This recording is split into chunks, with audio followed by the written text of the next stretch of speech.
Hello again, everyone. This is Jeff Adler, following up my book, Why I'm Right 2.0.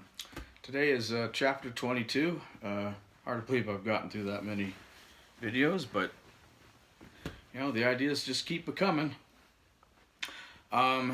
Before we proceed into today's discussion, I want to make a correction from my last video, which had to do with the culture and culture wars, and where I had messed up a timeline with regard to when the NASA program was converted into an environmentalist movement, and the shuttle program, more specifically, was canceled. I had said it was during the time of Clinton, and that was not 100% accurate. The environmentalist shift occurred during Clinton, but the shuttle program actually wasn't stopped until the time of Obama.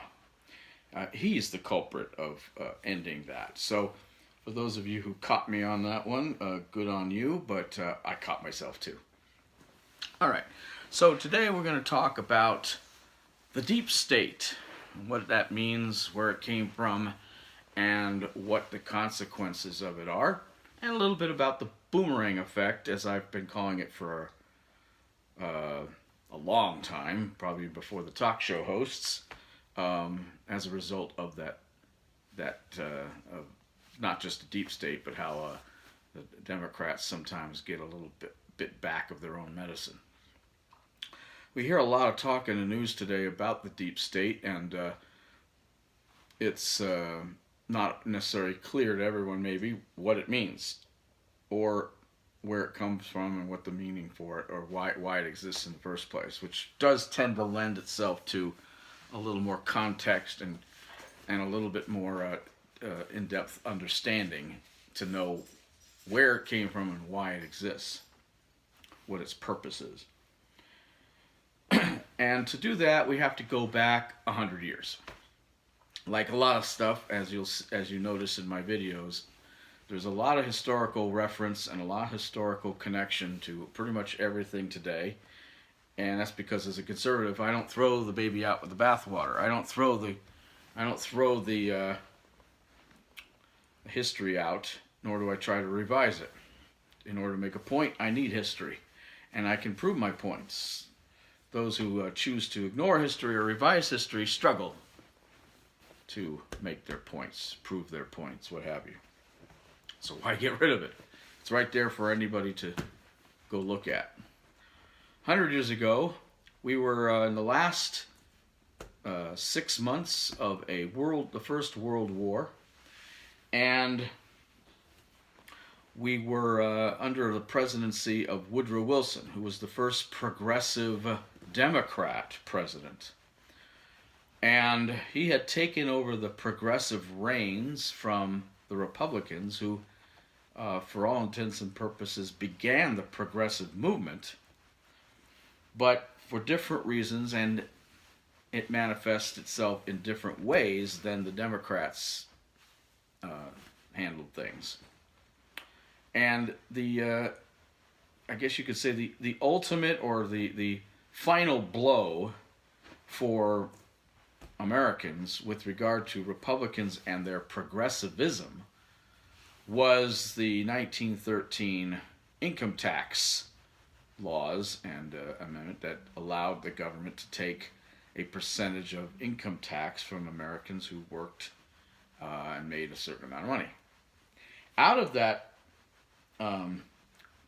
hugely unpopular move came the IRS, of course, which was a department that was created outside of the boundaries of the Constitution in many ways by the executive branch to handle the paperwork.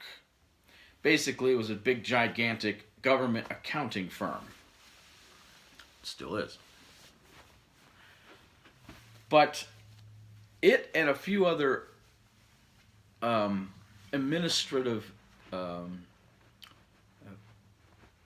organizations, departments, and groups of people were hired to take care of certain things that a congressperson, a senator, maybe not had the time to do, wasn't up to doing, didn't know how to do. But the government, because of progressivism, decided to take on more aspects than it was constitutionally enumerated to do, and it needed something to help handle all this new stuff. For instance, who's going to handle all these new national parks that Teddy Roosevelt added to? So we needed a Department of the Interior, if one did not already exist. And on and on and on. So these departments were not part of the original founders' idea of the constitutional enumerated powers of the government, which were, of course, laid out in the preamble of the Constitution for the most part. And that was to defend its American citizens from people from without and from within the country, to run a post office, apparently, for the general welfare, which has, of course, nothing to do with welfare, handouts, freebies, but the general welfare, the general well-being and health of the country and its citizens, to have a standing military, or at least a military on call, to defend its borders and to actually defend its borders from everything, not just terrorism and war, but from illegal immigration. And a few other notable things. But these things were enumerated, and for that purpose, government was meant to be restricted to doing only certain things. And it actually says in the Constitution, if the government is not actually told by the Constitution that it is allowed to do something, it is assumed, therefore, it is not allowed to do it unless someone changes the law or makes an amendment.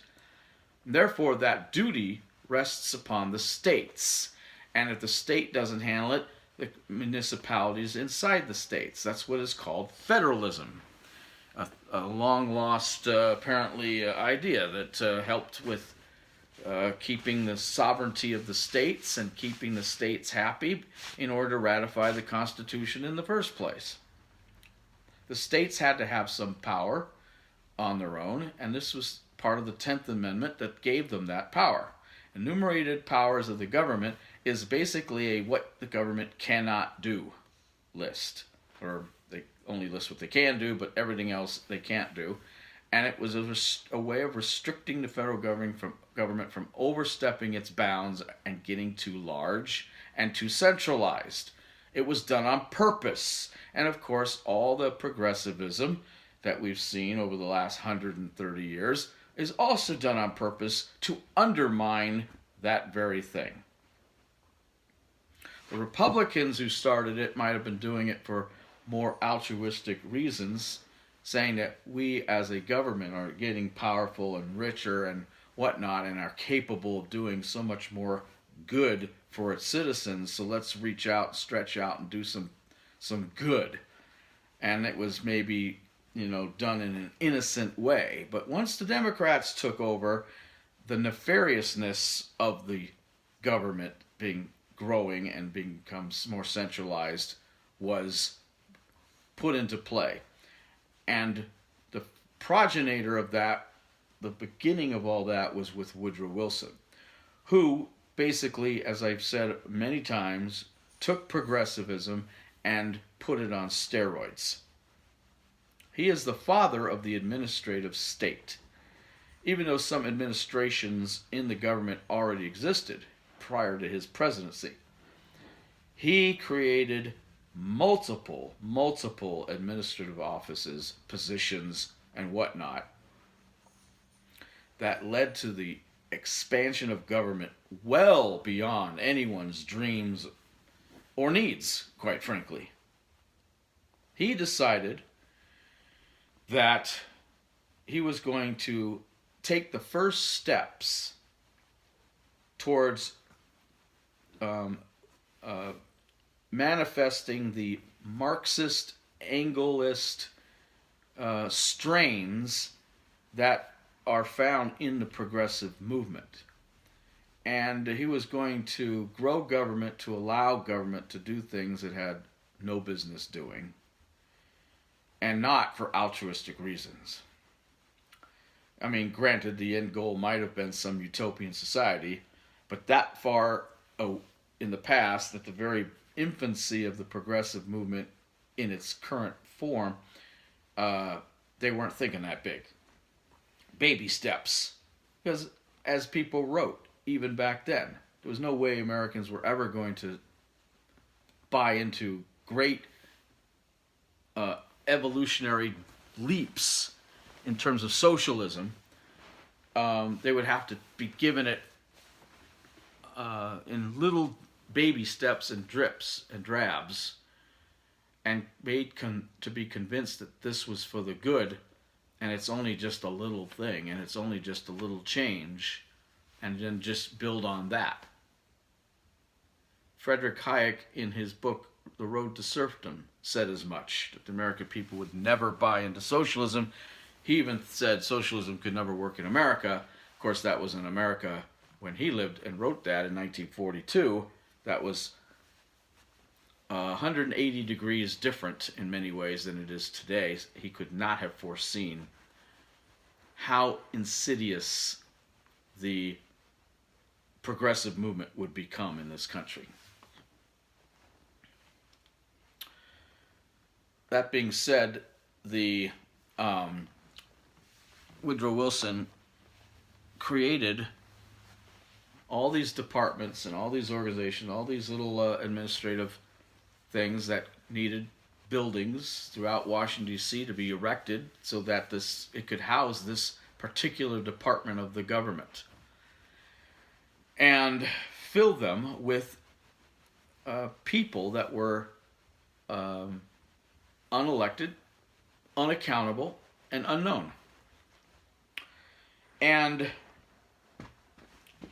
the heads of these departments were chosen much like the president would choose his cabinet, which is constitutionally legal for a president to choose his cabinet, but they just decided that the president was going to choose the heads of these departments as well,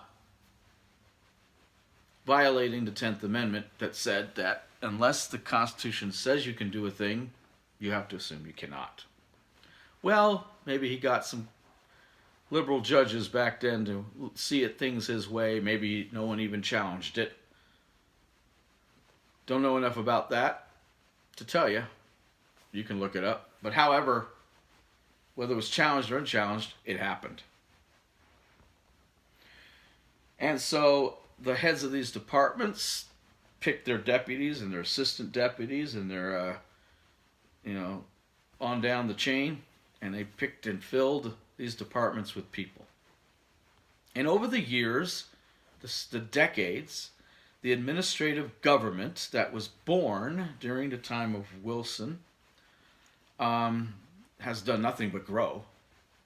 Now, there was a time right after Wilson, because Wilson overstepped his bounds, where there was a little pushback. And as I mentioned, during the whole of the 1920s, for the most part, 3 Republican governments, conservatives of old style conservatives, if you will, in Harding, Coolidge, and Hoover, pushed back and dismantled part, but not all, of that administrative government, and certainly the progressive ideas that came with it. But the cousin of the very first progressive president, Franklin Delano Roosevelt, came to power to save America in 1932. And he basically took all of the previous decade and a half's work of tamping down on the growth of government and tamping down on the administrative state, and went back to his favorite president of recent memory, Woodrow Wilson, and basically copied all the administrative work he had done all the creation of new departments, many of which was dismantled by the non-progressives in the 20s. And he reinvigorated the idea of an administrative government and called it the New Deal, which would assume then that Wilson's was the first deal or the original deal, and his was now the New Deal. And he added to it. He, like Wilson, put the whole idea on steroids. The department of this, the department of that, the department of left, right, up, down, black and white. I mean, the government never grew more in a single bound than it did under the reigns of FDR. And they wonder why it took us so long to get out of the Depression. Because they had to pay all these freaking people. Again, he picks all the heads of these departments. Those heads pick all the people down below. They're all working in the government, for the government, supposedly for you and me, and not one of them was elected. Not one of them is accountable to us, and not one of them is known except maybe the heads of the department. People working at many levels of the department, specific department within the government, and many tiers of just like a corporation might have. You know,